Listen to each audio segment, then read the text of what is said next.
Welcome back to the Barrel Zone. Happy Friday, happy Easter, second day of baseball. Got through the entire NBA and MLB slate in 40-ish minutes yesterday. I want to speed things up a bit, so yeah, we'll get right into it. We have like 10-ish NBA games and just 7 baseball games, so we will talk at least a few words on each of these games to get the weekend started. All right, first game. We are starting with NBA as always. Golden State Warriors at the Toronto Raptors. Toronto laying 2.5 points. It's basically a three. Game is off the board on Pinnacle and the sharp books. Multiple injury news. Lowry is out for the Raptors, but I think the more interesting part is how Golden State will approach the game. They are on a back-to-back with travel. Both Curry and Green played 36 minutes last night. Looney sprained his ankle. He won't play today, likely. But the biggest injury is Steph Curry, who went down on his tailbone. This is the tailbone he was injured with just a week ago. I don't think he will play. There is no reason why the Warriors should force him to play. So yeah, I'm kind of considering Curry out. So yeah, this line basically, the line was Toronto -3 before all the injury news. So this is basically the same line. And after that, Lowry was announced out on the Toronto side. Everyone pulled the game, and now we get the Curry news on the other side. I think if Curry sits, this should be Raptors -5. It's not just that. Obviously, Curry is the better player between Kyrie and him. Lowry, sorry, Kyrie. But besides Curry, the Warriors really don't have anyone who can just run an efficient offense here. And the Raptors are still. I mean, they are in an extremely bad slump, but they have just. They can just deal the ball to way better overall guys when it comes to offensive efficiency. Not going to back the Raptors. They lost 4 straight, 1-9 in the last 10. They have the 7th worst record in the league right now. I kind of think that they are tanking. Both of these teams are in the bottom 5 in defensive points per possession in the last 2 weeks. Both teams are in the bottom 10 when it comes to 3-point defense, and that's extremely important as both squads are shooting tons of threes. So yeah, my line would be Raptors -3 with everyone in, and we have Lowry and Curry out. I think Curry is more important for the Warriors than Lowry is to the Raptors. So yeah, I'm moving. I'm leaning towards Raptors at the current line, but obviously it's not like 100% that Curry will be out, and I really cannot back the Raptors on the current streak. If you want to risk it, I think sitting on a Raptors -2.5 isn't a bad idea. If Curry gets announced out, this will move towards the Raptors for sure. Houston Rockets at the Boston Celtics. Boston laying 9.5 points. My line here is 10. Wall is questionable for the Rockets. I'm thinking he will be out. They don't have anything to play for. They are tanking. They have the 2nd worst record in the league right now, the Rockets, with the toughest remaining schedule. Line is perfectly okay. I'm still not touching this from the Celtics side either. Celtics are super average, and the Rockets are still, if they can do something at a pretty decent rate, it's defending against mid-range shots that the Celtics are putting up tons of. But I mean, I think the line is perfect. I won't be backing the Rockets for the rest of the season for sure, but there is no reason to fade them here. Dallas Mavericks at the New York Knicks. Mavs laying 5.5 points. New York, kind of a team that I will be fading a bit. They have one of the toughest schedules remaining in the East. They were in the 4th seed like a few days ago, but too many good teams are behind them. Too many good teams that have an easier schedule and are more healthy. Mitchell Robinson is out with a fractured foot. No timeline for him coming back. And Barrett and Rose are both questionable. Barrett is a new injury. We haven't heard of him being out before. I think he would be a huge blow. I'm making this Dallas -5, expecting Barrett to sit. I cannot back the Mavs, but I have to give them some credit. They have been sailing through the tough part of their season. They had the toughest first half schedule in the entire league. In the second half, they enjoy one of the easiest schedules in the league. They are now fully healthy.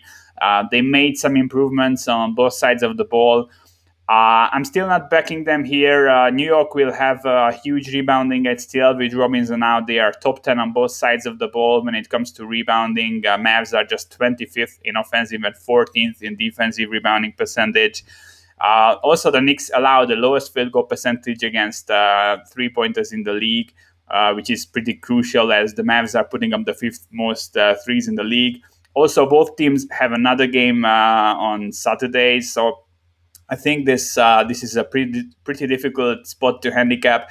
Matchup isn't great for the Mavs, but I really don't want to back the Knicks now, especially with these injuries.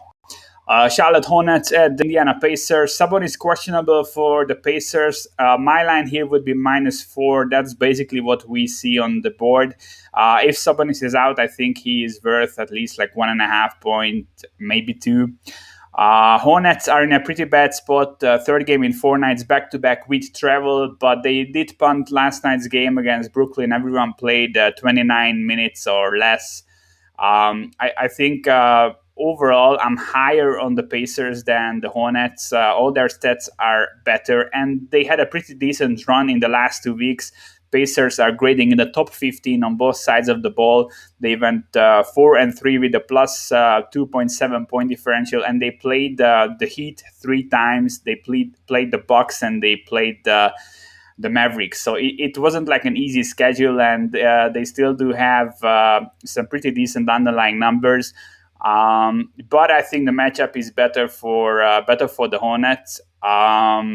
Charlotte is putting up the 8th most threes, 5th in field goal percentage from downtown. Pacers are a bottom 5 defense against the three-pointer. That's huge. Hornets have a huge rebounding edge, way better overall free throw rate. I think the matchup is just better for the Hornets, but I'm higher on the Pacers. Obviously, the Sabonis injury is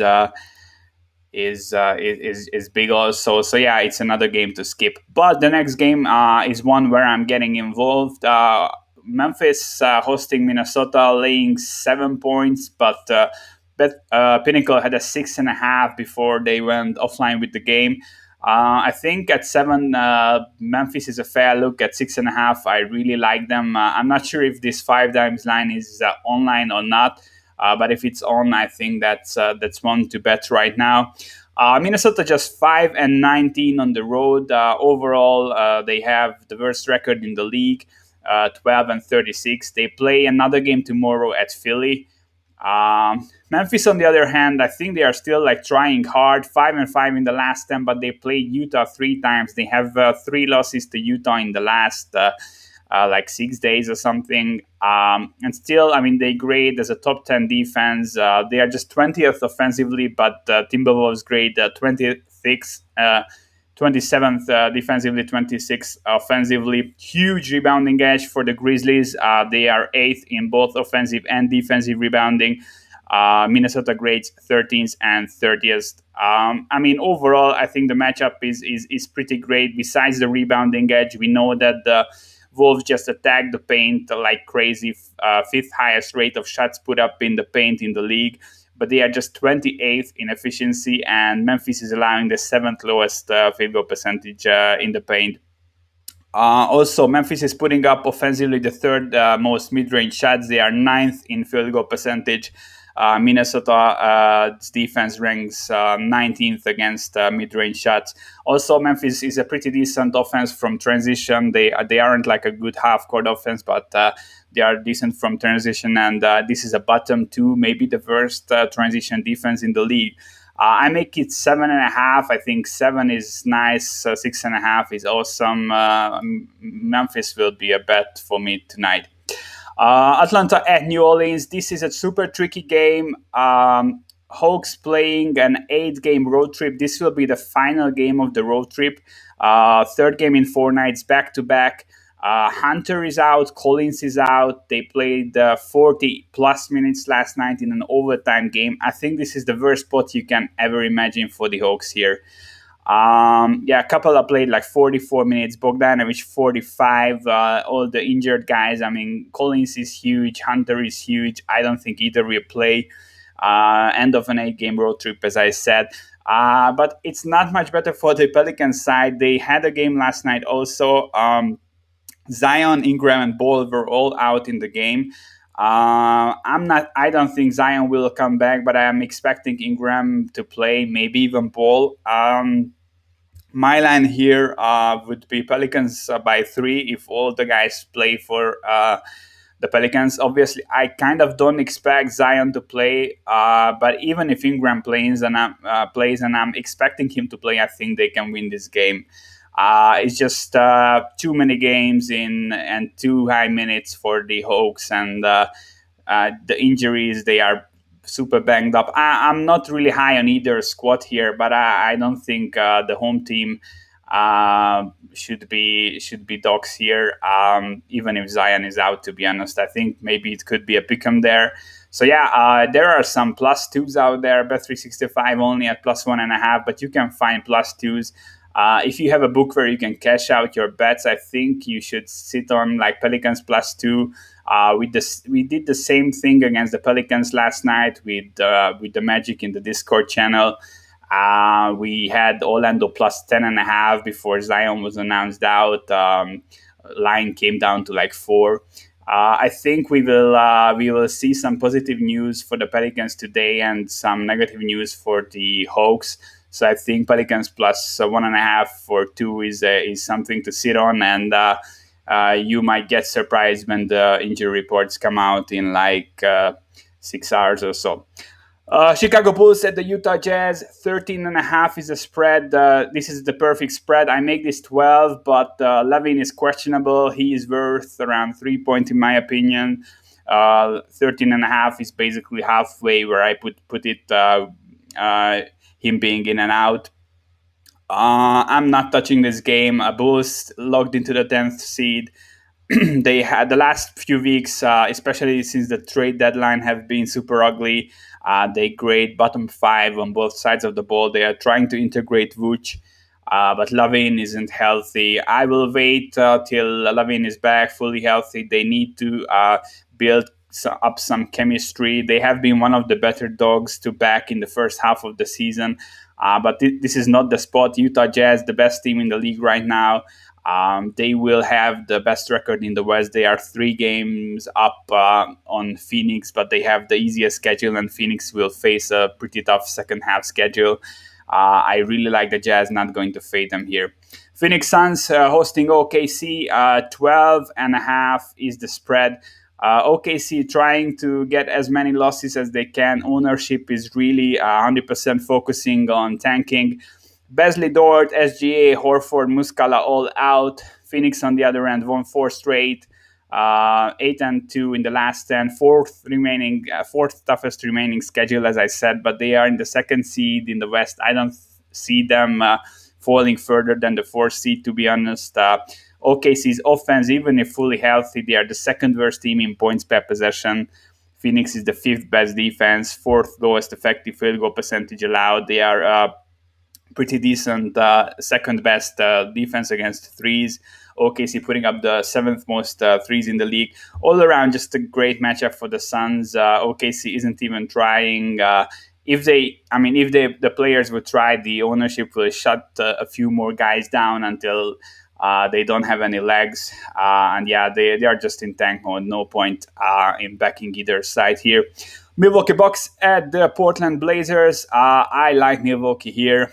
If you listen to my podcast for a longer time, you know that I'm extremely low on the Blazers. They have been getting extremely lucky with the injuries. They faced one of the easiest, I think the 3rd or 4th easiest overall schedule in the league.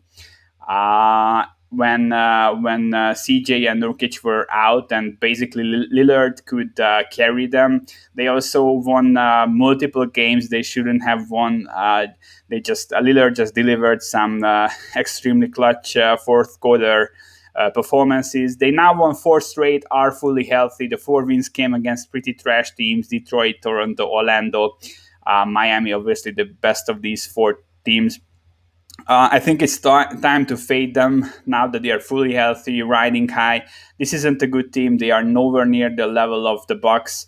Both teams are in the top six in my offensive rankings, but I mean, while the Bucks are a top 10-ish defense, the Portland Blazers grade through the season as the 29th best defense in points per possession, and through the last 2 weeks they grade as the worst defense. Overall, through the season, they allow 118 points per 100 possessions. In the last 2 weeks, 122. It's kind of pathetic, to be honest. Milwaukee with the rebounding edge, huge rebounding edge on both sides of the ball. They give up the least free throws in the league. Portland really needs to draw those to further boost their offensive firepower, because their defense is that bad. Yeah. I make this 4.5. I think Bucks are the play. Blazers, not a good team. I will be fading them now that they are finally facing some nice level of competition. All right, final game: LA Lakers, Sacramento Kings. I'm skipping all Lakers games until either AD or LeBron comes back. They are the worst offense in the league since LeBron went down. They are putting up 99.3 points per 100 possessions. That's the worst in the league. It's not a team I want to back, but I'm not laying 4.5 points with the Kings. Come on. They are also hosting Milwaukee tomorrow. Way more important game. So yeah, that's it basically. All right, summing it up. The NBA slate. I really like the Memphis Grizzlies. If you can grab 6.5, that's awesome. I like Milwaukee at 3.5. Couple of looks. I think New Orleans is maybe a play you should put in your account if you are willing to hedge or can cash out. If both Zion and Ingram are out, I would cash out. But if either of these guys can play tonight, they will, I think, win the game. Hawks are in a terrible spot. Super high minutes, very banged up. I think this can get ugly. All right. We will switch over to MLB. We have a small slate, thank God.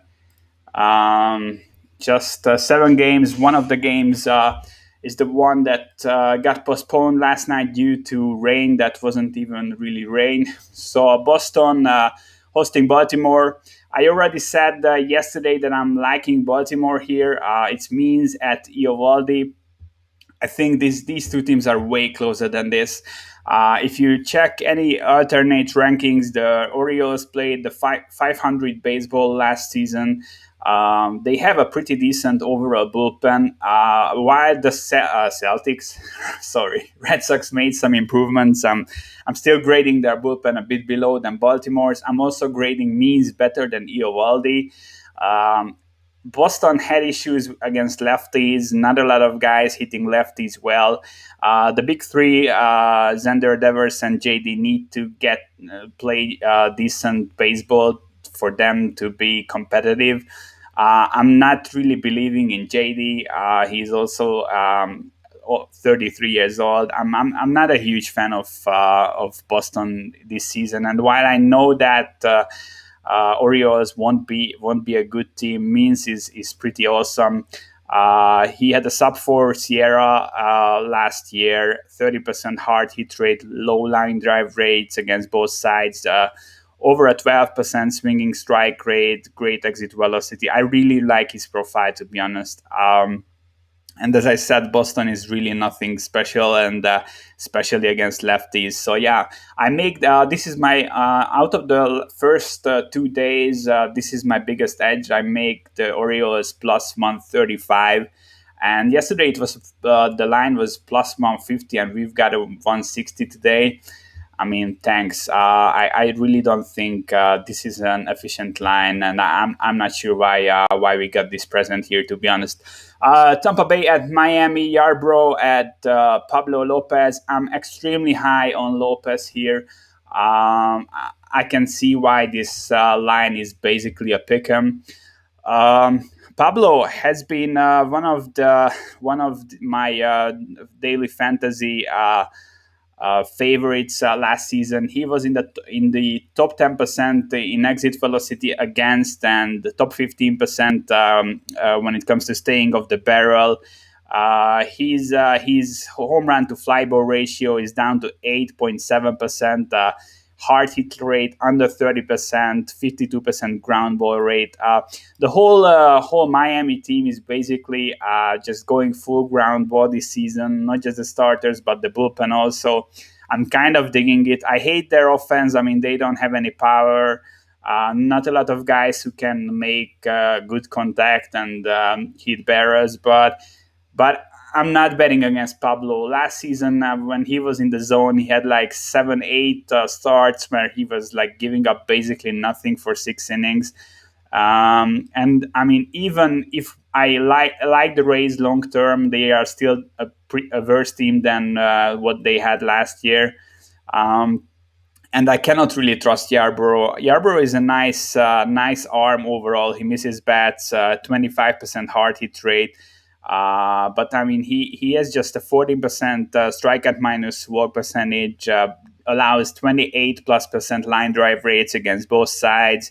Also, he's probably pitching like 5 innings. That was like his average last season. We know that the Rays are always pulling arms super early. He had a 4.44 Sierra last year. He's good but not elite, and I think Pablo is elite. He's to me, he's an easily top 30 arm, and I think this line is super fair. Dodgers at the Rockies. Dodgers huge favorites, obviously. Cy Young, Bauer making his debut. He had an amazing season last year, but kind of have to play devil's advocate here. I mean, 1.73 ERA, but his Sierra was almost 3. Still amazing, but I mean, a couple of guys noted that we saw huge spikes in his spin rate last season, and it really came from nowhere. There could have been some shady business there. He also got extremely lucky, 91% left on base rate through the entire season. This is just too rich for my blood. Coors Field opening weekend. Yeah, he should be awesome, but he's not a guy I'm like auto betting. On the other side, I mean, Senzatella, Little Prince for the Rockies, he's terrible. Just 8% swinging strike rate, 13% K rate. His contact rate is over 82%. Cannot really strike lefties out. 5+ Sierra. Basically, there is no reason to back this dude through the season. White Sox at the Angels, Kyle Heaney. I kind of like the White Sox here. Kyle is another guy.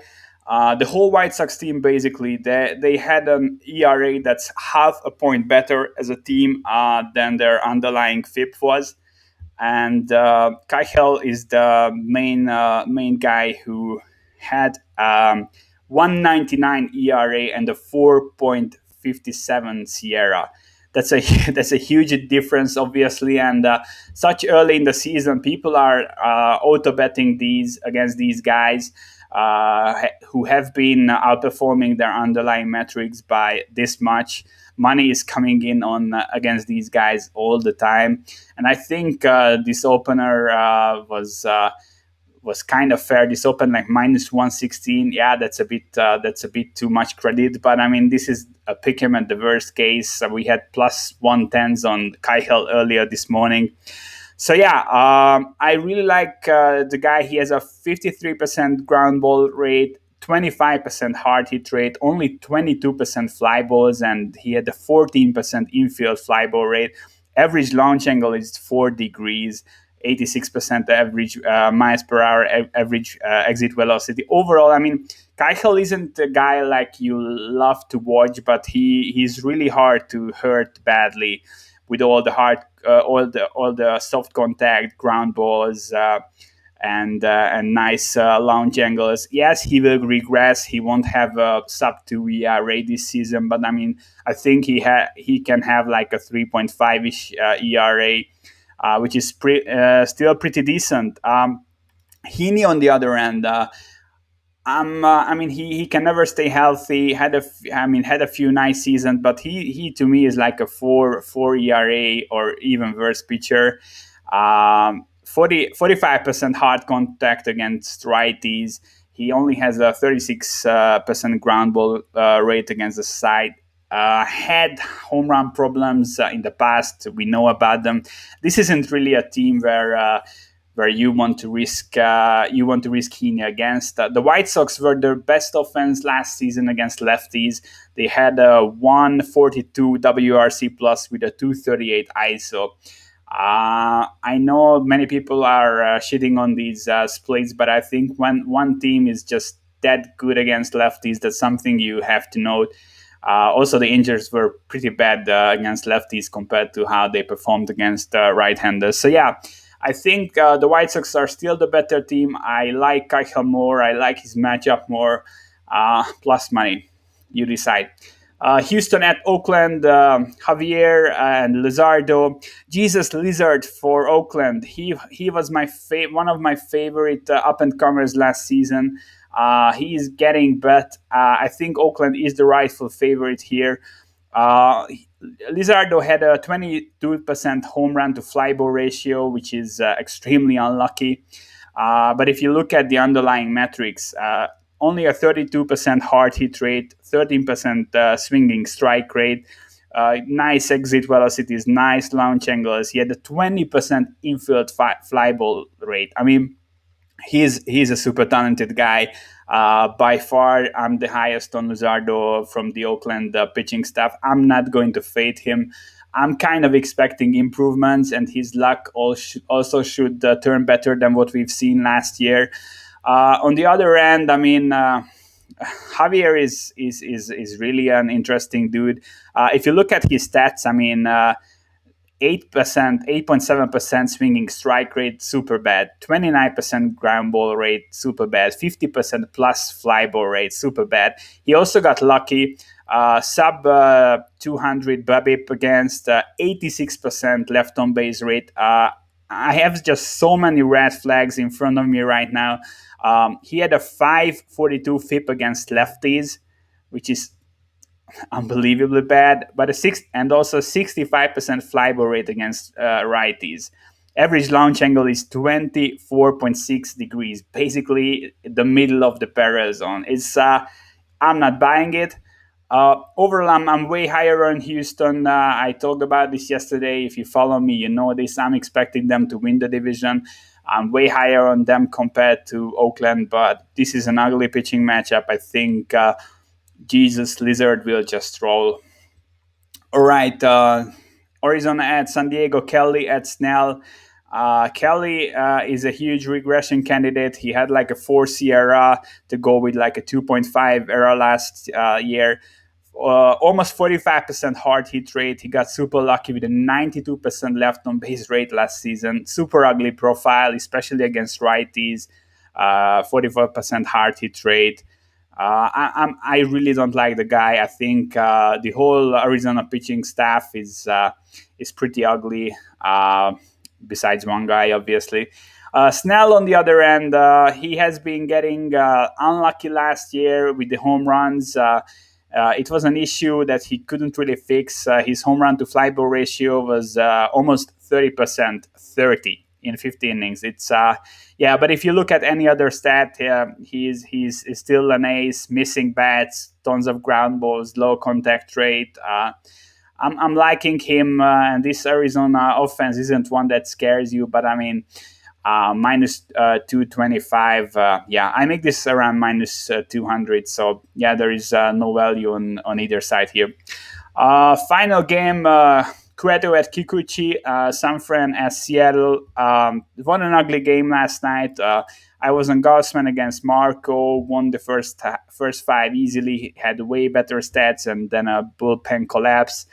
And the worst bullpen of the entire league, the Seattle one, came out victorious. Yeah. I'm liking Seattle here a bit. I think the price is completely fair. Kikuchi, in my opinion, is an interesting arm.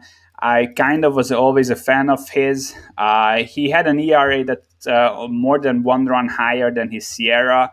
Uh, Swinging strike rate above 12%, ground ball rate about 52%, low fly ball rate. He had a 60% left on base rate, super unlucky. Overall, he's a nice positive regression candidate. Really nice stats against both sides. 4-degree average launch angle. Really, there is nothing not to like. Obviously, he's not your ace type of guy, but he's perfectly capable of delivering like a quality start. On the other end, Cueto, I mean, he had two short seasons due to injuries. Last season, he almost had a 5 Sierra.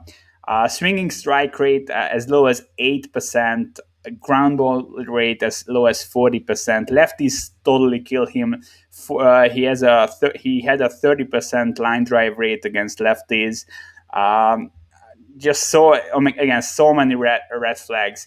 And while I'm higher on San Fran than Seattle this season, I think the difference between these two pitchers is just huge. I kind of like Kikuchi if you like play fantasy or something. I think he's a nice look today. Could be sneaky nice, to be honest. All right, that's about it for today. Summing up, obviously Baltimore super. I mean, plus 160 is insanely good with the Orioles. I think this will be a close 50-50 game. I really like the White Sox at plus money. I think that's also a closer one, and I don't really care about the other games. If you want to watch one game, I think you should watch the Miami game. Pablo Lopez is a fucking stud, and Yarborough is also a nice pitcher. So yeah, for today, thanks for tuning in. We will cut the podcast right now. I have one more thing to do here. I've put up a giveaway yesterday. We had not this tab, sorry. So yeah, we will just do a quick raffle live on air. Podcast officially ended. Yeah, I have a trouble kind of navigating this shit. All right, so we had 14 retweets on this tweet that I asked everyone to retweet yesterday, and we will draw a winner last night. We will go from up to down, 14 guys. We will go to random.org, and we will draw a winner. And this is it. 1 to 14, we will generate one number 1. So the top guy will get the yearly giveaway. We will go back and look who is the winner. All right, I will try to not murder his name. So Suwandi Sanjero, I will message you after the stream, and we will set you right up in the Discord channel. So thanks for everyone for tuning in. If you want to team up plays, you know where to go. Patreon.com/thebarrelzone, and I will be back on Monday. From now, we are on fixed schedule, so all weekdays you will see me stream, and I'm skipping all weekends. Obviously, the Discord channel will get the bets through the weekend as well. Thanks for tuning in. I will see you guys on Monday. Have a happy Easter, happy weekend, and